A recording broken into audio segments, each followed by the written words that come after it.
Alrighty everyone, this is going to be my video on my DHL arcade machine that I made for my boss last year as a Christmas present.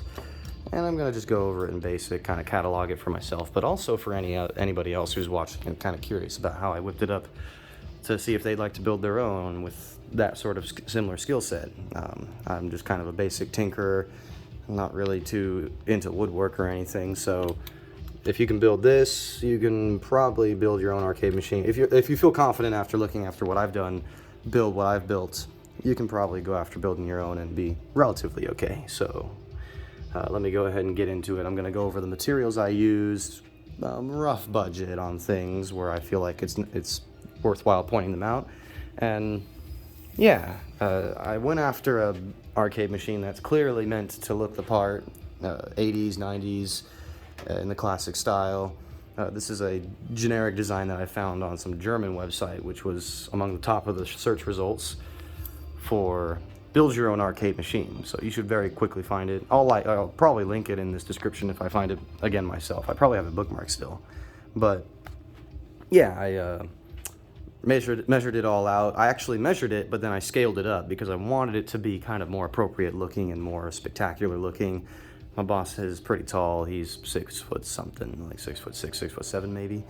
He might even be taller than that. Nah, I think he's around there. But essentially, I wanted it to match him in stature, so that it essentially complemented his, his stance. And I don't know, the original measurements, it was like up to here. It's like 5 foot something, which would be fine, I guess, and much more mobile. Like, it's much easier to move around. This is quite cumbersome and heavy. Like, you definitely don't want to be lugging this around too much if you can help it. But the material that I use to make up most of it is MDF. It's a cabinet material, and it's pretty much what people, like hobbyists, will typically use. I think it's what original arcade machines were made out of as well. It's a pretty straightforward, smooth, and easy to work with material.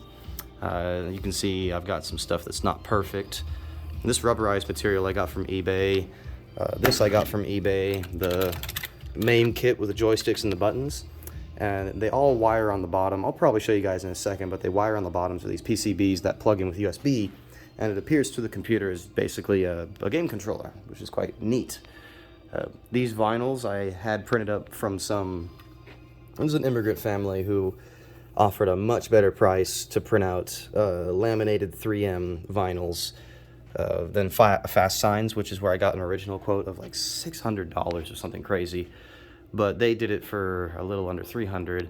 And I still had to do this, which is not the whole sides. I originally wanted to do the whole sides, paste it on, and then cut it up, but that ended up being like, it's like $200, $300 per side because it's such a large vinyl. So instead I think it was a 72 by 12 inch vinyl, and then just did a striped graphic like this on the computer, and then printed those out side by side, and then just laid them out at an angle with a protractor, and so it's symmetrical and everything looks really good. The DHL logo is oriented just so. That's the same thing. It's a vinyl, but it's on acrylic. It's kind of jank, actually. You can see it goes in a bit. It's not really seated on anything, which I kind of wanted to do, but I ran out of time and, well, I couldn't be bothered as much. And it's broken at this corner here where it screws in. And the fact that it's screwed in like that, I should have painted these screws black or done something at least. But yeah, it's the idea is that it's acrylic, so it shines through. There's LEDs back there. You'll see in a second. They're not a lot of LEDs, but it can be bright enough to where it looks pretty good.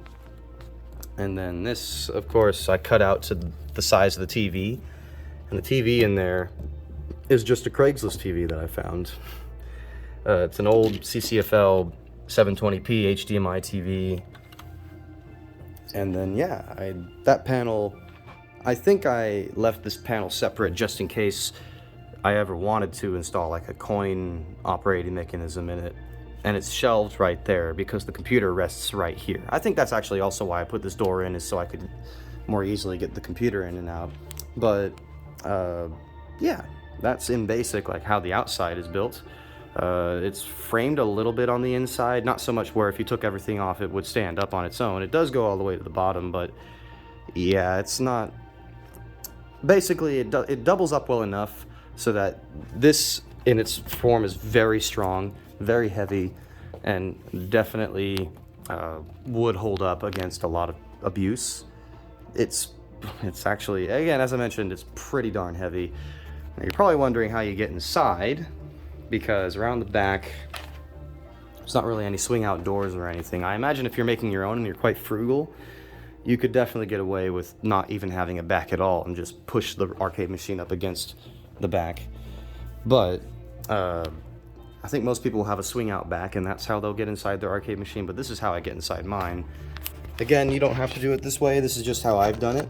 So essentially what I do when I start off is I put my thumb or my hand right here to push up the top of the screen, or the screen panel, I guess, and it goes in, and that will lift this up enough to where you can get your hand underneath it and then swing it out towards you.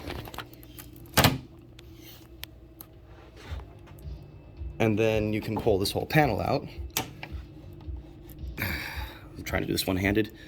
There we go. And that's it. That's inside the arcade machine with the front removed. So you can see now the acrylic that is in front of the TV that protects the TV. It's just screwed in from the other side. Again, not perfect, but does the job. So it's just an old Vizio CCFL TV, HD TV, I guess. And there's the computer right there. That's what controls the whole arcade machine. It's pretty simple, and I actually kind of worked it up so that all of this is pretty secure. So if you tilted the arcade machine all the way over, so I actually screwed the computer, like I actually removed the motherboard and then drilled holes and screwed the whole backside of this OEM case into the plywood shelf right here, which is also screwed into the frame. So this is all secure. That's all zip tied so that it doesn't move about or flap around too much. It's pretty solid in here. Except for this. This is just the kit, like the leftover buttons and wires, just in case it's ever needed. Is just loose in here because, well, I don't think these guys will ever plan on doing that, like tilting the arcade machine all the way over. And then you can see right there's a power button. That's because on the other side, yes, there is indeed a power button, which I wired up and spliced into the power button of the PC and where it was. And this is the interesting bit right here that I kind of like how it turned out. This looks messy, and it is, but what this is, it's a C13 to NEMA, what is it, 15, the standard household plug. So it goes to a standard household plug on the inside, which is that little 3-plug power strip that you saw right here, that the computer and the TV are plugged into. And there's a third open plug in case it's ever needed, but yeah, and that goes down below this shelf, which goes into that C13 adapter. So you can plug a regular old C13 plug into this to run the whole thing. So we look right here, I've actually got a loose one that I've kept out to plug into this. It's a pretty tight fit. Yep. But now the arcade machine is plugged in.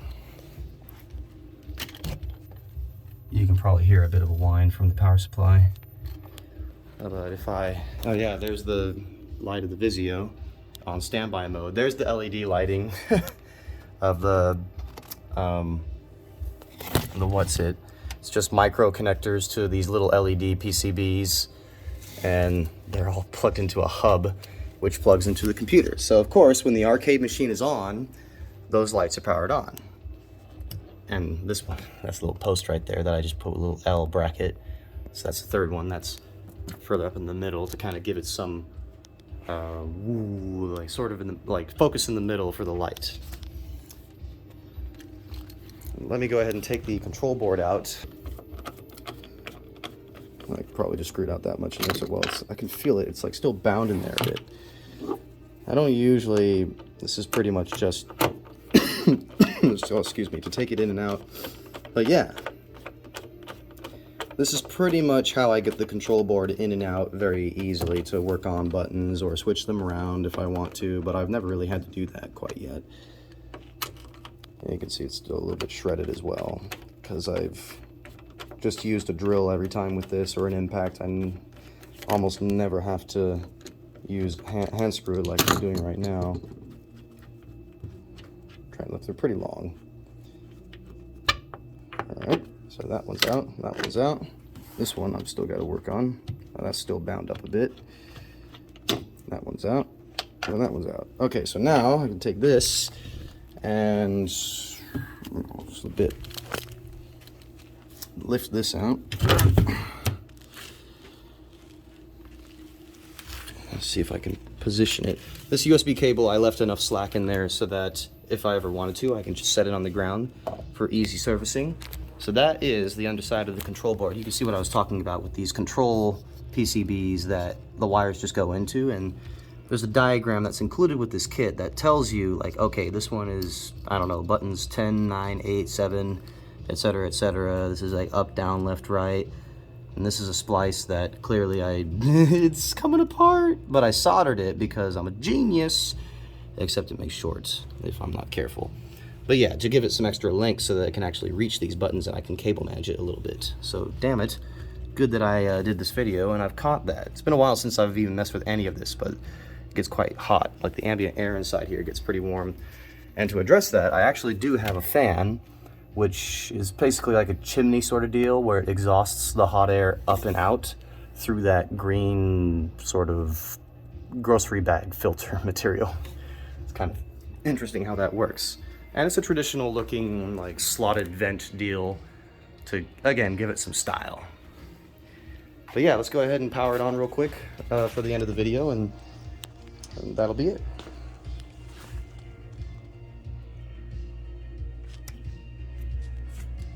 It's meant for 12 volts, so it's a bit dim on the power button side, but yeah.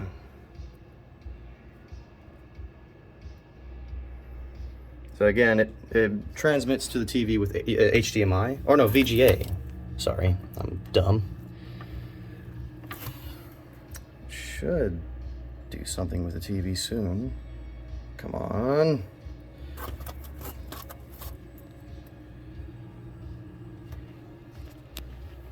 Well, this is interesting. I definitely got to show you guys this. So I put this little board in here which lines up this screwdriver end with the power button of the TV, and then I drilled a hole in here just so there's a little peg that I've ground off to be perfectly smooth and kind of satisfying feeling. You press it in, you'll feel the click of it pressing the button on the TV inside, and it'll actually turn the TV on and off from the outside, so you don't have to disassemble the arcade machine to do so. And there you go, it's on the menu screen where you can actually load up the DHL game. So let me you can fly between the different consoles that are on the arcade machine. I've got emulators on here, obviously, that do all of that for us to do that. And if you're curious about this software, it's called Arcade Maximus. I would definitely recommend it for anybody who's doing DIY. Oh, there it goes. I was doing it left and right, I think. For DIY arcade machines, absolutely, it's worth it. It's gonna be kind of loud, I think, because the TV is normally inside the machine and it's like an echo chamber in there. But yeah, there's the game that I made for it in Game Maker, which can use buttons on a game controller, which is another cool thing of why this MAME kit was super cool. And you can see the framework that I've done pretty clearly, and the lights. Oh, this one's giving me a hard time. Come on, buddy. Or maybe burned out. Whoopsies. That one's working, but yeah. And the fan. So that's it. I think that's all I can show you. I didn't want it to take too long, but hopefully that wasn't too boring for you guys and gave you a good idea of what this arcade machine would be like to build yourself if you wanted to build one yourself. So again, thanks very much for watching and hope you enjoyed. And best of luck with all your retro gaming endeavors. This is Trevor out.